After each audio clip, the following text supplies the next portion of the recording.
Oi pessoal, tudo bem? Vamos continuar lendo o livro do Spencer Johnson, Picos e Vales. Esse autor, o Spencer Johnson, ele é autor do best-seller Quem Mexeu no Meu Queijo. Esse eu já conhecia, mas esse Picos e Vales eu fui levada a estar trazendo esse livro aí para que nós possamos estar fazendo o melhor, até para estar potencializando aquele nosso estranho segredo do Earl Nightingale, que a gente acabou de fazer aqui a série. Antes desses vídeos, desses livros, Picos e Vales, eu deixo para você que não viu aqui destacado, tá bom? O Estranho Segredo, ele passa uma prática de 30 dias para que nós possamos estar trazendo para a nossa vida, atualizando a vida grandiosa que a gente está buscando conquistar, sabendo que essa vida depende daquilo que a gente pensa. Ou seja, os pensamentos são as sementes que nós estamos plantando. Então, nada mais justo do que a gente viver aquilo que a gente colher aquilo que a gente está plantando, não é? Como é possível se a gente planta laranja, vai colher limão? Não é possível, a gente colhe exatamente o que a gente plantou. Então, é baseado nisso que ele traz esses 30 dias de prática. Ele diz que da população planetária apenas 5% se destacam tendo prosperidade e vida plena em todos os setores, exatamente porque entenderam esse estranho segredo que ele diz que de tão simples é por isso que é estranho. Então, para nós que queremos fazer parte dessa minoria, desses 5% que saíram ali do todo para viver a vida grandiosa que Deus está sonhando para a gente, o sonho de Deus para a gente, então ele diz para estar fazendo então essa prática que eu deixo aí destacada para você na série que eu fiz, explicando tudo como é que faz o Estranho Segredo, mas basicamente ele diz para que façamos o nosso melhor durante esses 30 dias, o nosso melhor, mais do que aquilo que a gente foi pago para fazer, que sejamos o nosso melhor nesse período, além das outras dicas que ele dá. E a outra coisa que ele diz é de estar relendo o livro, O Estranho Segredo, mas como nesse caso não é o livro, porque eu li para vocês, então revendo os vídeos e também estar lendo bons livros. E aí ele sugere lá alguns livros, mas o livro que me apareceu para fazer agora foi esse, Picos e Vales. Eu tô amando, tô adorando. Porque o Picos e Vales é para aproveitar os momentos bons e ruins no trabalho e na vida, sabendo que nessa esfera do relativo, nessa realidade de dualidade, não há como estar sempre no pico, nem como estar sempre no vale. E uma das dicas que ele dá o personagem é um jovem que interage com um velho, que ele encontra no pico. O velho diz a ele que o importante é a gente não deixar o ego nos fazer pensar quando nós estamos no vale, que é pior do que está, e quando nós estamos no pico, que é melhor do que é. Ou seja, não sermos arrogantes quando estivermos no pico e não sermos derrotistas quando estivermos no vale, mas sim colher as lições que cada um desses momentos, dessas estadas emocionais, mentais nossas, no pico ou no vale, vem nos ensinar, porque picos e vales na vida só tem essa função, nos ensinar, nos fazer crescer. Então, o último capítulo, foi o capítulo 7, terminou dizendo que quando eles se despediram ali, que o velho ia continuar no pico e o jovem ia voltar para o vale, ele terminou dizendo, eles não saberiam que esta era a última vez que eles estavam se vendo. E agora, o próximo capítulo o 8º capítulo, eles não sabiam que essa era a última vez que eles iriam se ver. Então, o 8º capítulo é Picos e Vales na Prática. Olha, gente, isso aqui é interessante, que agora ele estava trazendo tudo ali na teoria. Agora é prática, agora é o fazer, agora é o que se requer. Então, vamos ver lá com bastante atenção. Quando o jovem voltou para o vale, a família e os amigos dele notaram que ele havia mudado bastante. Acharam a companhia dele mais agradável, embora não soubesse definir por quê. Porém, a empresa estava passando por dificuldades, perdendo ainda mais dinheiro. O jovem lembrou-se da época em que entrou naquela próspera empresa e se perguntou por que a situação estava tão diferente agora. Lembrou-se de quando todos se animavam a procurar formas de melhorar cada aspecto dos negócios. Muitas vezes faziam perguntas a si mesmos e não partiam do princípio de que já sabiam as respostas. Não negligenciavam nada. Olha só, gente, que interessante isso aqui. Ele perguntou se procurar formas de melhorar. Ele lembrou-se de que quando todos se animavam a procurar a forma de melhorar, que faziam perguntas a si mesmos e não partiam do princípio de que já sabiam as respostas, ou seja, aquela mágica da pergunta. A pergunta traz clareza, a pergunta traz consciência. E olha o que está baixando aqui para que está vindo aqui para mim, ok? O que eu estou pensando agora, gente, eu vou fazer um vídeo só com perguntas, pergunta aqui da minha cabeça e também do curso que eu fiz que fala sobre perguntas também, e vou fazer com um áudio a música das plantas, tá bom? Prometo fazer, vou fazer isso. Mas o sucesso havia subido a cabeça de todos. Não estavam mais fazendo as coisas que os levaram ao êxito, tinham perdido a noção das necessidades urgentes e também a curiosidade. Ou seja, eles estavam cometendo aquele pecado lá que o velho disse que não deveria, estavam sendo arrogantes, chegaram no pico e acharam que eram os tais, não é? Parece que é isso. Agora, quando as coisas iam mal, muitos ficavam nervosos ou até irritados. Quando tentavam dar um jeito no problema, a energia deles era canalizada na direção errada, um culpando o outro, ou cada um defendendo o seu lado. Não era de se admirar que a empresa não conseguisse sair desse vale. A mentalidade e as atitudes da maioria dos empregados estavam, na verdade, aprofundando e alargando o vale. Então, um dia, a empresa recebeu aquilo que todos imaginavam ser uma péssima notícia. Eles eram o fabricante exclusivo de um produto diferenciado e muito lucrativo. Agora, uma empresa bem maior estava entrando nessa área, lançando um produto similar a um preço mais baixo. Com seu gigantesco orçamento de marketing, a empresa maior poderia facilmente expulsá-los do mercado. A empresa dele criou um novo plano de marketing, mas as pessoas tinham pouca esperança de que surtisse muito efeito. O jovem se reuniu com o departamento e pediu que todos pensassem em duas questões. Qual é a verdade contida nessa situação? Olha, gente, essa pergunta ele está repetindo várias vezes. Essa vai ter lá no meu vídeo, no meu áudio-vídeo. Qual é a verdade sobre isso? Que está certo sobre isso? Qual é a verdade contida nessa situação? Como podemos aproveitar o bem que está oculto nesse momento ruim? Como podemos aproveitar o bem que está oculto nesse momento ruim? Ou seja, como eu posso encontrar como Napoleão Hill diz, há sempre uma semente de êxito em cada adversidade. Como eu posso encontrar o êxito escondido nessa adversidade? Incentivou cada um a dar as melhores respostas numa reunião de emergência marcada para a manhã seguinte. Quando a reunião começou, uma mulher disse: "Ninguém sabe mais sobre esse tipo de produto do que nós. Temos mais clientes que vêm usando esse produto há mais tempo do que qualquer um." Alguém acrescentou: "A verdade é que eles têm um orçamento gigantesco de marketing. Temos de nos concentrar em algo que sabemos fazer melhor que eles." A equipe concordou que as duas coisas eram verdadeiras. Então o jovem perguntou: "Pois bem, onde está o bem oculto nesse momento ruim e o que poderemos aproveitar em nosso favor?" Um senhor mais velho disse: "E se nos concentrássemos em nos manter à frente de nossos concorrentes, fazendo um produto muito melhor do que o deles?" De repente, a equipe do jovem conseguiu vislumbrar o bem oculto. A gigantesca campanha de marketing do concorrente faria com que pessoas ficassem conhecendo esse tipo de produto, mas eles teriam o produto com qualidade superior.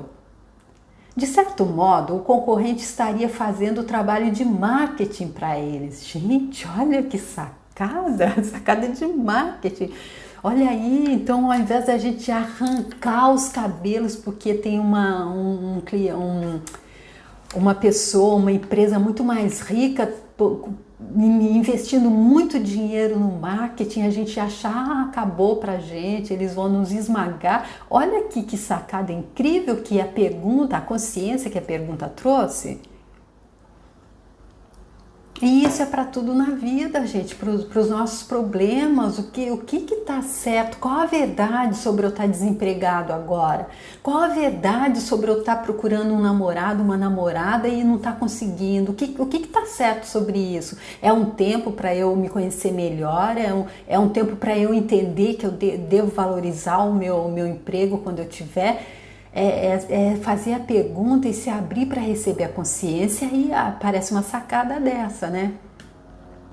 De certo modo, o concorrente estaria fazendo o trabalho de marketing para eles. O jovem perguntou à equipe se eles queriam criar e seguir uma visão sensível, a imagem de um futuro melhor que fizesse sentido para todos. E aí, gente, ele tá agora então falando para eles, vão pôr combustível, então deixa o outro lá fazer o marketing para a gente, fazer a propaganda para a gente, e nós vamos ainda pôr combustível visualizando com os 5 sentidos, fazendo a visão sensível que ele apresentou lá, que o velho mostrou para ele, ensinou para ele, que é nada menos do que visualizar com os 5 sentidos.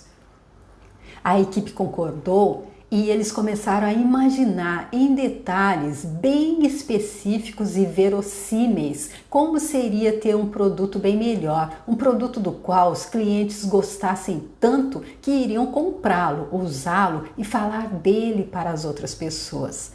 A equipe imaginou-se ouvindo o que os clientes verdadeiramente queriam e compartilhando essa informação com o restante da empresa. Em seguida, eles fizeram isso.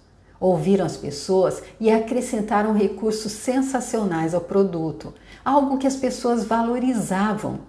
Quando a campanha de marketing da gigante concorrente começou, a empresa já havia melhorado significativamente o produto e muitos novos consumidores tinham passado a comprá-lo. Ou seja, eles tiveram a consciência de que a outra empresa ia fazer a campanha de marketing para eles, mas aí eles não sentaram e cruzaram os braços e ficaram esperando, que aí não ia acontecer nada. Eles fizeram o que se requeria antes. Aí quando veio a campanha da empresa grande, eles já tinham o produto melhor e já tinham conquistado os clientes com a visualização. A fama deles melhorou por causa do excelente serviço e com o boca a boca, o capital da empresa disparou. O emprego das pessoas logo ficou mais seguro. O jovem foi compartilhar mais do que havia aprendido sobre picos e vales com o restante da empresa. Todos debateram o assunto e se deram conta de que a arrogância anterior os havia tirado do pico. E juraram não se deixar mais levar pela vaidade. Olha aí, super interessante, não ser arrogante quando está no pico. O jovem e sua equipe receberam um aumento e continuaram procurando novos meios de ajudar a empresa. Faziam perguntas e não partiam do princípio de que conheciam todas as respostas. O jovem estava satisfeito ao ver a empresa dele de volta ao pico, mas também sabia como seria fácil cair em outro vale, se eles não administrassem bem esse bom momento com sabedoria. Ou seja, acredito, pelo que eu estou aprendendo com o que ele está dizendo, se eles não encontrassem o equilíbrio. Se a gente vai lá para o pico e fica lá e chega lá e se sente o rei da cocada, a rainha da cocada e esquece, quando a gente desce a gente vai mais fundo para o vale. Mas se a gente busca o equilíbrio aí, quando desce o vale fica mais tranquilo, né? Lembrou-se do que havia aprendido. Para permanecer por mais tempo num pico, seja humilde e demonstre gratidão. Continue fazendo o que levou até lá, o que o levou até lá. Continue fazendo as coisas cada vez melhor. Faça mais pelos outros. Poupe recursos para poder usá-los nos vales que virão. E olha, gente, todas aquelas lições que a gente aprendeu nos livros anteriores. Com a Rhonda Byrne, a gente aprendeu a ter gratidão. Seja humilde e demonstre gratidão. E aquela pré-gratidão. Gratidão por aquilo que a gente ainda não está atualizado. Mas como a gente sabe que é tudo mental, já está manifestado. Então, se a gente tem gratidão, é mais fácil para se atualizar, para descer para a nossa realidade.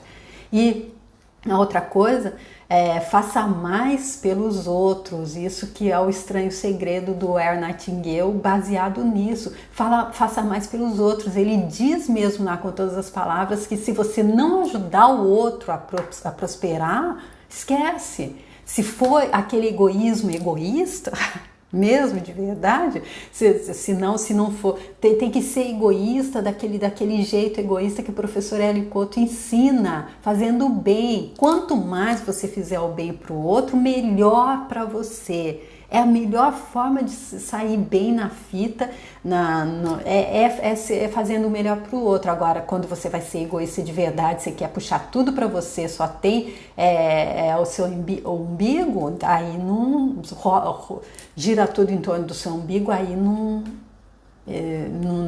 o vale vai ser bem mais profundo, você vai ficar mais tempo no vale.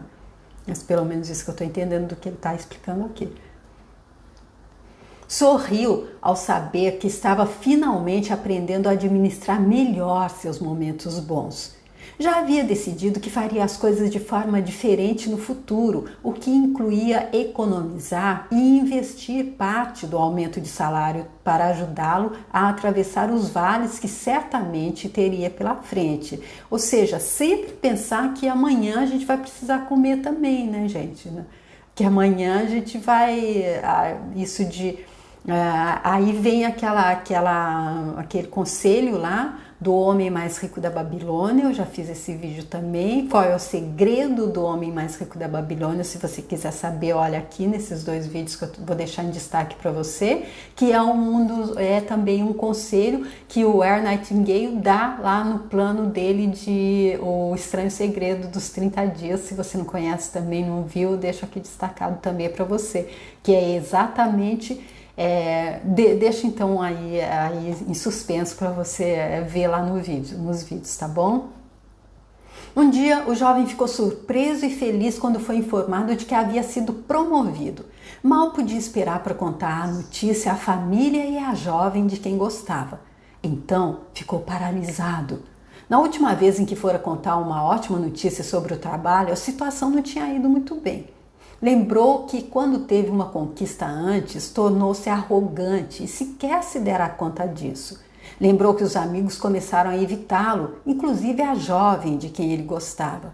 Agora estava com medo de que seu modo presunçoso pudesse lhe custar o relacionamento com ela. Mas em vez de se deixar abater pelo medo, resolveu aplicar sua nova perspectiva dos picos e vales. Falaria menos e faria mais. Se eu realmente perder esse relacionamento, disse a si mesmo, confiarei que existe um bem oculto também nesse vale. Ou melhor ainda, talvez eu possa criar um relacionamento melhor com ela quando tiver aprendido a ser mais humilde e mais amoroso. E olha aí, gente, para você que está aí sofrendo porque acabou de perder um relacionamento e você realmente gostaria que isso não tivesse acontecido, olha aí, olha a dica que ele está dando. Olha, se você já perdeu, então eu vou confiar que existe um bem oculto nesse vale. Como é que eu descubro esse bem? Perguntando o que está certo sobre isso, qual é a verdade sobre isso. E talvez a consciência seja que você precisa aprender a ser mais humilde e mais amoroso. Não é? Olha que dica super aí para quem está sofrendo de amor. Então riu sozinho, um pouco mais humilde? Perguntou em voz alta. Decidiu que queria se tornar uma pessoa mais amorosa e atraente.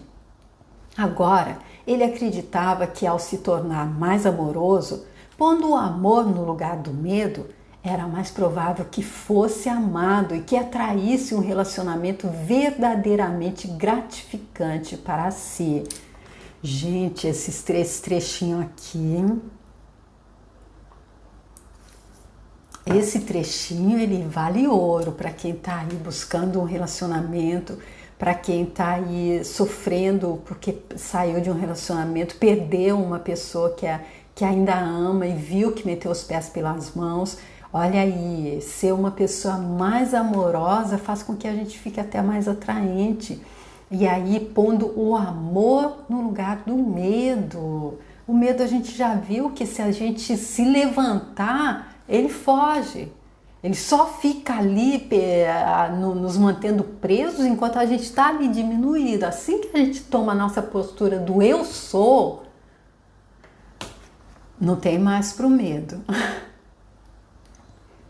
Nos dias que se seguiram, criou uma visão sensível. Dessa vez, imaginou que passava a ser o tipo de pessoa cuja companhia uma mulher como ela, como a companheira dele, como aquela que ele gostava, gostaria de ter. E talvez, ainda mais importante que isso, o tipo de pessoa que ele gostaria de ser. Olha aí, porque a gente não se melhora para o outro. Isso a Rhonda Byrne, ela disse lá que a primeira pessoa a agradecer é chegar ali no espelho e agradecer a nós mesmos. Nós nos melhoramos para nós. E à medida que a gente se melhora, o outro vai gostar mais da gente. A gente vai ser melhor para o outro. É a mesma coisa quando a gente não consegue se perdoar. Como é que a gente vai perdoar o outro? Quando a gente não consegue se amar, é impossível que a gente ame o outro. Então tem que começar tudo conosco. Vamos começar nos amando, assim, nos melhorando, e aí sim a gente mostra uma outra pessoa para aquela pessoa que a gente ama, e aí ela vai nos aceitar como aquela nova pessoa que nós nos tornamos. E aí ele traz aqui também novamente a visão sensível, que é o nome que ele dá aqui para a visualização. Imaginou esse eu melhor em todos os detalhes. Ele se tornaria alguém que não se leva a sério demais. Alguém divertido, mas ao mesmo tempo alguém que se importa profundamente em criar verdadeira excelência na vida pessoal e no trabalho. Olha, gente, quanta pérola aqui, olha. Imagina a gente se transformando em muito melhor do que nós podemos ser. Então, alguém que não se leva a sério demais, alguém que consegue rir de si mesmo, alguém que sabe que fazer chacota do outro não é bom. Se quer se divertir, se diverte com as suas próprias falhas, não aponta no outro, aí não é diversão. E alguém divertido também, mas eu acredito que não é aquele que perde o amigo, mas não perde a piada. E ao mesmo tempo alguém que se importa profundamente em criar verdadeira excelência na vida pessoal e no trabalho. Ou seja, aquele que entendeu que o único trabalho dele aqui é se melhorar, é ser o melhor ser humano possível. É ser o melhor ser humano, é ser o melhor ser humano nessa realidade dual, nessa realidade relativa, sabendo que fazemos parte do absoluto. A gente está no relativo, mas temos a centelha do absoluto em nós. Seria um homem com vontade de fazer diferença no mundo. Talvez uma diferença modesta, porém significativa, e nunca seria negligente com as pessoas mais próximas dele. Para variar, o jovem não falou sobre esse assunto com ninguém, apenas manteve esse quadro e essa sensação com bastante clareza na mente e no coração. E aí mais uma dicasinha ali do O Estranho Segredo, onde ele diz: não jogue pérolas aos porcos, não fale para ninguém que você tá buscando se melhorar, que a pessoa pode até pensar, esse aí agora resolveu que vai ser santo. É porque ainda não entendeu, mas é cada um entendendo, as fichas vão caindo quando a gente tá pronto para entender, não é?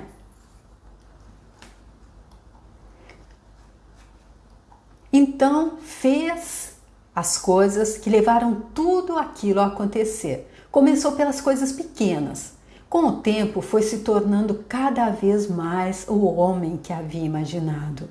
Lembrava-se de ter perguntado havia muito tempo de que modo exatamente devemos administrar um vale. Olha mais uma pergunta aí que eu vou colocar lá no vídeo. De que modo exatamente devemos administrar um vale? Porque aí se a gente está ali, não está conseguindo sair daquela dificuldade, Deus está ali louco para que a gente pergunte como? Aí pronto, ele ajuda. O professor não vem fazer a prova do aluno, mas ele durante o tempo do aprendizado, o aluno tem todo o direito de perguntar e ele ajuda, ele mostra.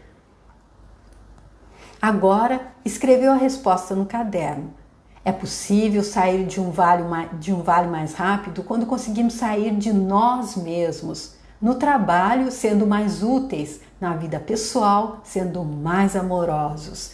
Então, uma coisa que também a gente notou lá no livro da Catherine Ponder, As Leis Dinâmicas da Prosperidade, que muitas vezes a gente consegue até ser mais cordial, mais amoroso com os amigos, até no trabalho, mas com os nossos em casa a gente já é mais aquele casca grossa, aquela coisa que não tem por favor, não tem obrigado, não tem tchau, não tem carinho, não tem delicadeza. Não é? Isso eu acho que é próprio do ser humano, se não vocês, mas eu já detectei isso na minha vida e é isso que ele está dizendo. Se a gente quer ser um homem, uma mulher melhor, a gente tem que conseguir sair de nós mesmos no trabalho sendo mais úteis e na vida pessoal sendo mais amorosos com os nossos.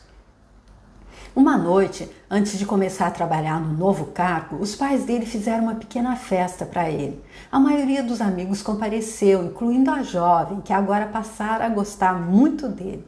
Mais tarde, naquela mesma noite, perguntou ao pai como havia sido a juventude dele.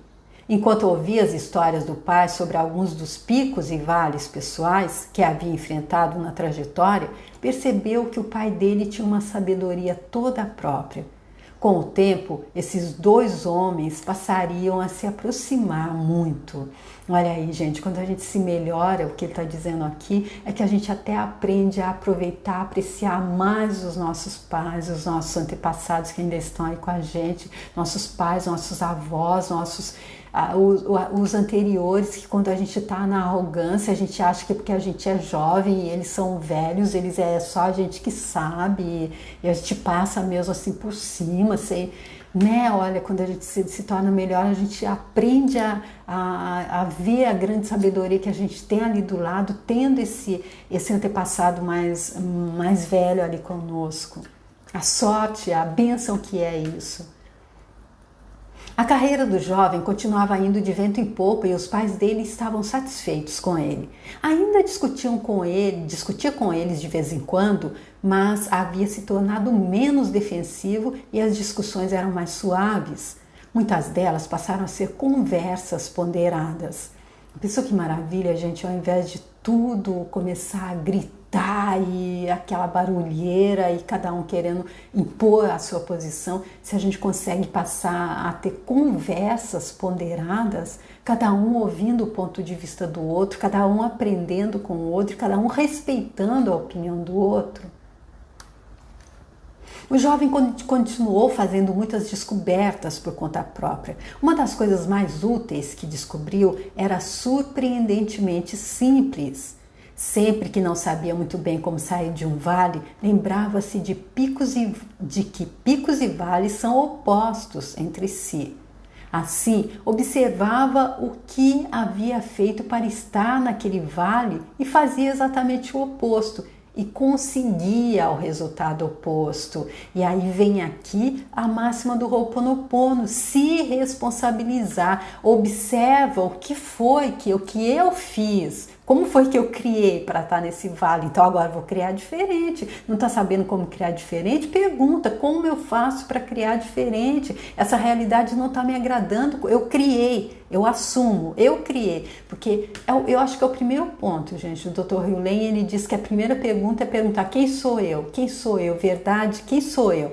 E depois eu acredito que seja, ele mesmo disse, em outras palavras, que é entender, se responsabilizar. Fui eu que criei isso, eu estou nesse vale, eu não sou coitadinho, eu não sou vítima, Deus não esqueceu de mim, Deus não está dando tudo para o outro e se esqueceu de mim, a vida não é injusta, eu me coloquei aqui. A partir daí, olha aqui, observar o que havia feito para estar naquele vale e fazer exatamente o oposto. Não sabe o que fazer? Pergunta e a consciência vem. E aí conseguir o resultado oposto, ou seja, voltar para o pico. Era impressionante como isso era óbvio, mas não dava para deixar de notar como funcionava bem. À medida que ia envelhecendo, começou a atravessar os vales cada vez com maior suavidade e serenidade. E é esse o propósito da vida, né, gente? Quando a gente vê um adolescente, um jovem, uma criança metendo os pés pelas mãos, está aprendendo, mas quando a gente vê uma pessoa mais idosa, que ainda a gente vê que parece que não entendeu, aí é mais triste, né? Porque aí, à medida que ia envelhecendo, começou a atravessar seus vales cada vez com maior suavidade e serenidade.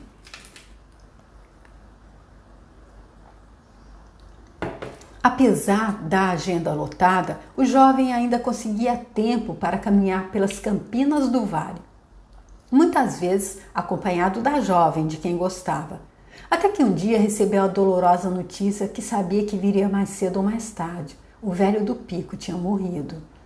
Todos os que o conheceram disseram ser capazes de sentir a presença dele, especialmente perto do cume. Mesmo depois de muito tempo após a morte dele, o amigo do vale sabia que sentiria muita falta dele.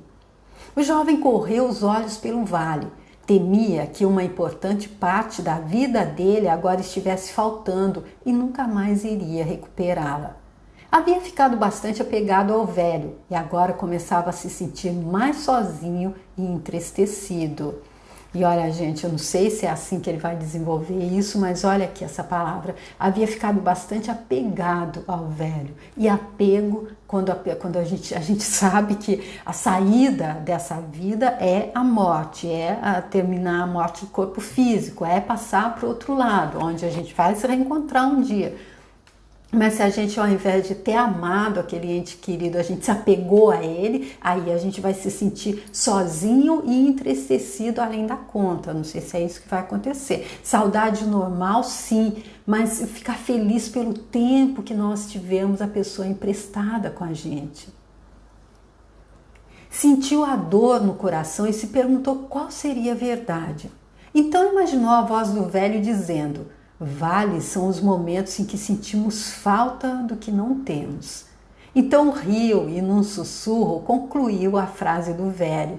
E picos são os momentos em que valorizamos o que temos. Ou seja, se a gente fica só sentindo a falta, chorando pela falta da pessoa, a gente vai ficar no vale. Mas se a gente valoriza o tempo que a gente teve com ela, os momentos felizes que a gente passou com ela, aí a gente volta pro pico, guarda aquela saudade gostosa, mas cada vez que a gente pensar na pessoa, a gente vai pensar nela com amor, a gente vai pensar nela com alegria. Onde ela está, ela vai ficar feliz e a gente vai passar muito melhor aqui, sem a presença física dela. E picos são os momentos em que valorizamos o que temos. Pôs-se a pensar naquilo que ele valorizava. A verdade era que agora tinha um modo de trabalhar e de viver que claramente o havia tornado mais sereno e bem-sucedido, tanto nos momentos bons como nos momentos ruins. E tinha conseguido isso graças ao velho amigo. Sabia que havia acabado de sair de um vale pessoal momentos antes, porque achou que deveria continuar contando com a companhia do velho, compartilhando da sabedoria e energia vital dele. Mas agora o jovem respirava fundo e via o que era real e não o que desejava ou temia que fosse real. A verdade era que o velho lhe havia passado um tesouro que, se fosse aplicado, o ajudaria e também a todos à sua volta por muitos e muitos anos ainda. De certo modo, parte do velho estava dentro dele e sempre estaria com ele. Os olhos dele se encheram de d'água. Sentiu a tristeza e a alegria de ter tido um amigo tão bom na vida. Percebeu que o trabalho e a vida pessoal dele sempre seriam uma série de picos e vales. Atravessaria períodos de altos e baixos financeiros, emocionais e espirituais. Atravessaria saúde e doença, alegria e sofrimento. Aceitou que essa repetição fazia parte da complexidade e da riqueza de estar vivo. É isso que traz aquela coisa quando a gente vai ali, não sei onde que tem aquelas dunas, a gente pode ir de jipe, aí ele pergunta com ou sem emoção. É isso, gente, a riqueza, fazia parte da complexidade e da riqueza de estar vivo. Mas agora sabia que ao aplicar a perspectiva dos picos e vales, poderia fazer com que momentos bons e ruins se revertessem em mais benefícios para ele. Pensou na enorme mudança que havia efetuado no trabalho e na vida pessoal e como se sentia grato a seu velho amigo. Então, lembrou-se da promessa que havia feito no dia em que se conheceram. Vou lhe contar sobre os picos e vales, o velho tinha dito, sob a mesma condição dada pelo meu amigo, ou seja, se você a considerar útil, deverá encontrar uma forma de compartilhar isso com os outros. Olha só, gente, isso que o velho diz, compartilhar com os outros, ou seja, aquilo que dá certo para a nossa vida, aquilo que a gente está fazendo para se melhorar, compartilhar com o outro. O jovem achou que havia tentado fazer isso da melhor maneira possível, mas agora sentia que queria fazer mais. Queria encontrar um modo melhor de compartilhar com os outros o tesouro deixado pelo velho amigo. Desse modo, seguiu pela margem do rio até a cabana de um amigo onde poderia ficar sozinho para pensar. Perguntou a si mesmo o que tinha achado mais útil na perspectiva dos picos e vales. Pensou nas experiências pelas quais havia passado e releu todas as notas que tinha tomado. Havia tantas coisas ali que considerava úteis. Passado algum tempo, começou a escrever um resumo do que considerava mais valioso. Foi bastante sintético para que coubesse num pequeno cartão. Planejou mostrá-lo para todos que realmente quisessem saber. Então sorriu, dando-se conta de que o cartão seria um lembrete para ele também. Poderia ajudá-lo a pôr em prática os extraordinários princípios e ferramentas da perspectiva dos picos e vales com mais frequência. Nos dias e meses que se seguiram, aproveitou várias oportunidades para ajudar outras pessoas, passando adiante esse resumo que ele escreveu no cartão. E que nós vamos ver no próximo vídeo, gente. Olha, tá me parecendo que as coisas estão se encaixando, vocês viram? O Estranho Segredo, do Earl Nightingale, esse que a gente acabou de fazer aí atrás, que eu já destaquei para você que não viu, ele passa também uma prática de 30 dias que consiste em escrever alguma coisa em um cartão. E aqui, o jovem, ele decidiu passar um resumo para ajudar outras pessoas de tudo que ele aprendeu com o velho sobre picos e vales num cartão também, e aí vai servir para ele também, porque ele vai poder ler diariamente, periodicamente e não esquecer, porque foi o livro anterior, o Earl Nightingale, ele aconselhou de estar relendo o livro ou de estar vendo o vídeo novamente, porque a gente tem isso, a minha memória ela é assim, eu leio um livro, daqui a pouco eu já esqueci o que eu li, eu tenho que estar relendo, e até que está sendo super interessante ler assim, desse jeito que eu estou fazendo, porque parece que tá ficando mais a memória, quando não dá branco, tá mais afiada, tá aparecendo mais. Tá bom, gente? Então eu fico por aqui nesse vídeo onde ele mostrou como é que se coloca na prática o que ele aprendeu lá sobre picos e vales com o velho do pico lá que o ensinou, como aproveitar melhor os picos, como sair mais rápido do vale. E agora então ele mostrou como é que se coloca na prática, e no próximo vídeo ele vai trazer então um resumo para que a gente guarde isso bem, tá bom? Eu agradeço muito vocês por terem vindo comigo até aqui e até o próximo vídeo. Tchau!